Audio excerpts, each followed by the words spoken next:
El siguiente sistema es el denominado comunitario, el que consiste en lo siguiente. A diferencia de los sistemas penitenciarios modernos, el primero que se conoció es el de la vida en común y corriente, favoreciendo la promiscuidad y el hacinamiento. Es el más antiguo, pues se conoce desde tiempos inmemorables. Comenzó a ser reemplazado apenas en el siglo pasado. Se tipifica por la constante reunión de los reclusos día y noche. Contra esa práctica se reaccionó al observarse las inconveniencias de mantener juntas a personas de todas las edades, sexo y condiciones. El hecho de que la comunicación sin obstáculo entre seres de diferentes madurez delictiva perjudicaba a los menos degradados. Ahora, a continuación, hablaremos sobre las condiciones de internamiento de los reclusos. Si gustas, pasamos a la siguiente diapositiva.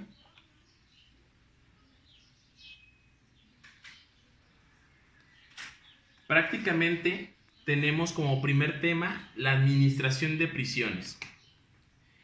Esa administración tenemos el ingreso y evaluación. Ahí hay que recordar que el artículo 10 de la Declaración sobre la protección de todas las personas contra las desapariciones forzadas se establece que en todo lugar de detención deberá haber un registro oficial actualizado de todas las personas privadas de la libertad. ¿Esto qué nos indica? Que al momento de que el recluso ingrese a un centro penitenciario tendrá que ser registrado. Así también ese requisito se contempla en la regla 7 de las reglas mínimas para el tratamiento de los reclusos, en el que también se estipula que ninguna persona podrá ser admitida en un establecimiento sin una orden válida de detención, cuyos detalles deberán ser consignados previamente en el registro. Esto es muy importante porque no nomás nos limita a un registro de nombre, apellido, datos familiares, religión, sino que también debe haber un registro del hecho que se le imputa como delictivo.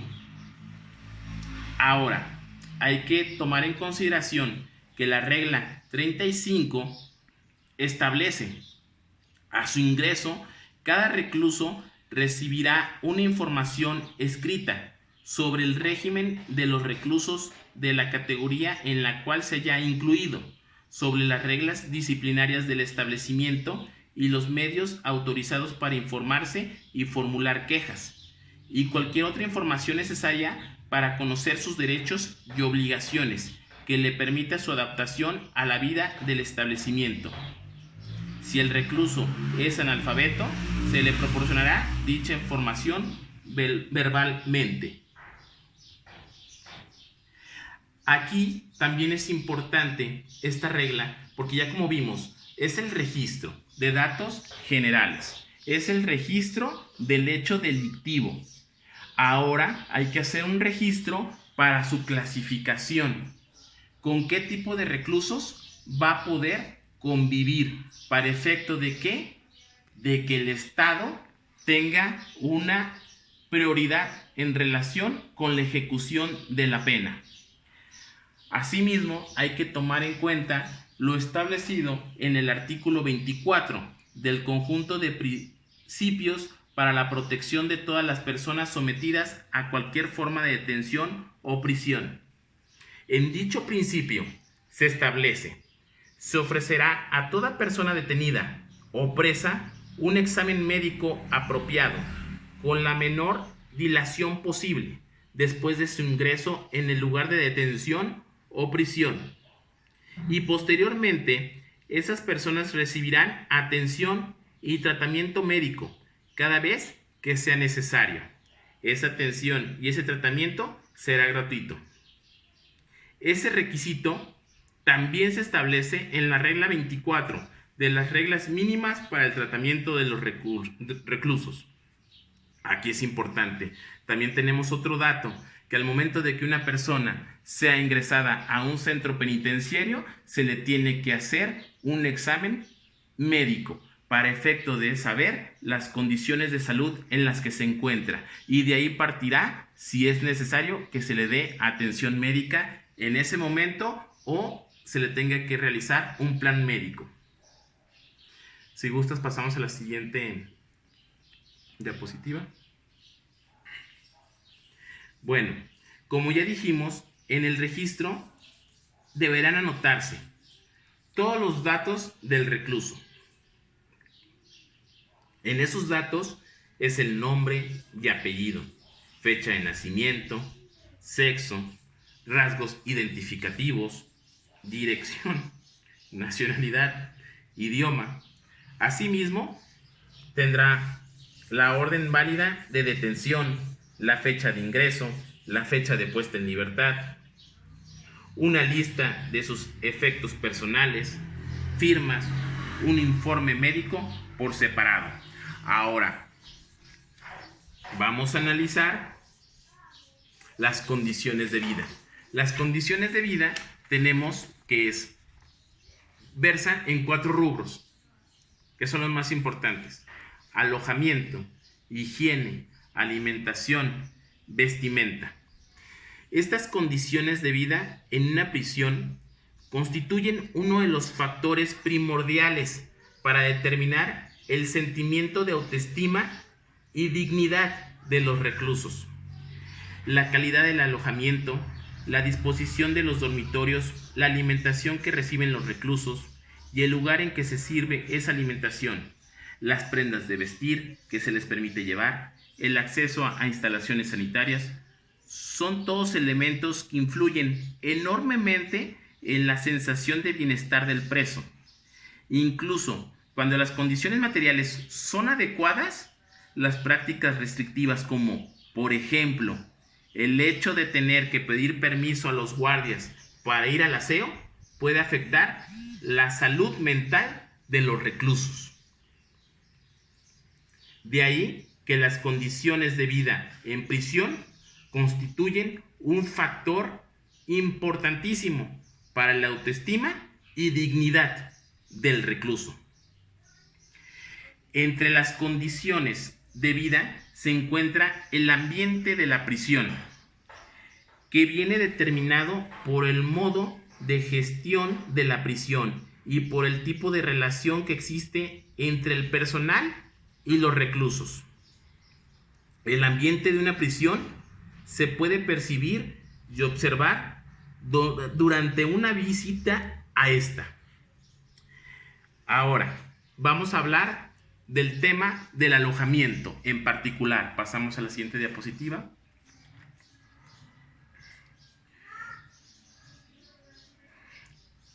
La superficie mínima para cada detenido o preso es una cuestión que se pregunta frecuentemente. En las reglas mínimas para el tratamiento de los reclusos no se estipula una superficie mínima específica para cada preso, aunque en la regla 10 de esas reglas se establece que los locales destinados a los reclusos, y especialmente aquellos que se destinan al alojamiento de los reclusos durante la noche, deberán satisfacer las exigencias de la higiene, habida cuenta del clima, particularmente en lo que concierne a la voluntad del aire, superficie, alumbrado, calefacción y ventilación.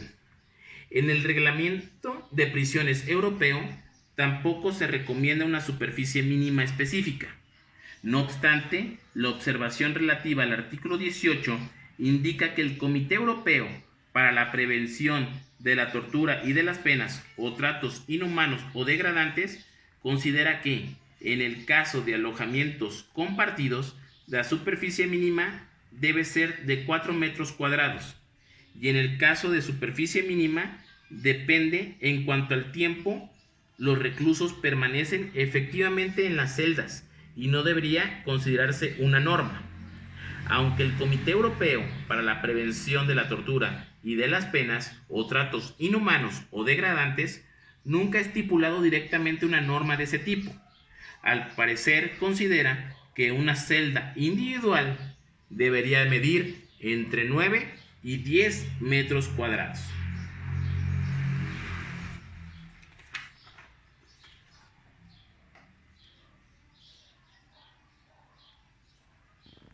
El alojamiento en dormitorios colectivos despierta numerosas inquietudes, al margen de la cantidad de espacio disponible.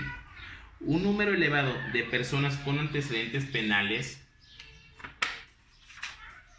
en ocasiones violentos, conviviendo en un entorno cerrado, puede fomentar conductas violentas y exponer a malos tratos a los reclusos vulnerables. Por todo ello, en tales circunstancias, una selección minuciosa de los reclusos que van a convivir en el mismo dormitorio y la vigilancia de los mismos, especialmente por la noche, constituyen elementos esenciales de una buena gestión de la prisión. Aunque la opinión más deseable sea que los reclusos dispongan de celdas individuales, esto no debe suponer ningún impedimento para que los reclusos se relacionen entre ellos durante el día. La privacidad durante la noche debe ir acompañada del contacto humano a otras horas del día. Cuando no se ve tiempo suficiente para el contacto con el resto de los reclusos y la realización de actividades, el alojamiento en celdas individuales puede convertirse en un aislamiento total o parcial del interno, con los consiguientes perjuicios que pueden entrañar para el bienestar mental de la persona. Ahora vamos a ver el tema de higiene.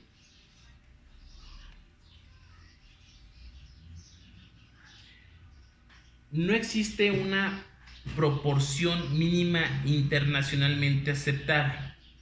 Será preciso evaluar la cantidad de las instalaciones atendiendo a la proporción de aseos y lavabos por el número de reclusos y el nivel de acceso a ellos, es decir, si el acceso es libre o restringido.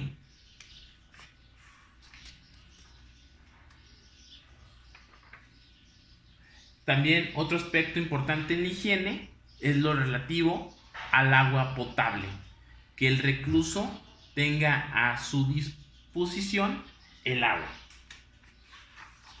Pasamos al tema de vestimenta. Para este tema es importante analizar la regla 17.1 de las reglas mínimas para el tratamiento de los reclusos. Se establece que todo recluso a quien no se permita vestir sus propias prendas recibirá las apropiadas al clima y suficientes para mantenerse en buena salud. Dichas prendas no deberán ser en modo alguno degradantes ni humillantes. Tanto es así que, para muchos reclusos, el hecho de vestir sus propias prendas es algo extremadamente importante, porque les aporta una sensación de individualidad y aumenta su amor propio. En el Reglamento de Prisiones Europeo, el artículo que hace referencia a la ropa de los reclusos refleja ese factor al omitir la posibilidad de que no se permita a los reclusos llevar su propia ropa. En él se señala que los presos que no dispongan de vestimenta adecuada deberán recibir la vestimenta apropiada al clima. Prácticamente en el tema de vestimenta tenemos que los reclusos no se les permite llevar sus propias ropas y por ende el Estado tiene la obligación de suministrarles las vestimentas apropiadas, para lo cual se toma en consideración las características del lugar de reclusión. Una importante es el clima. Pasamos al tema de la alimentación.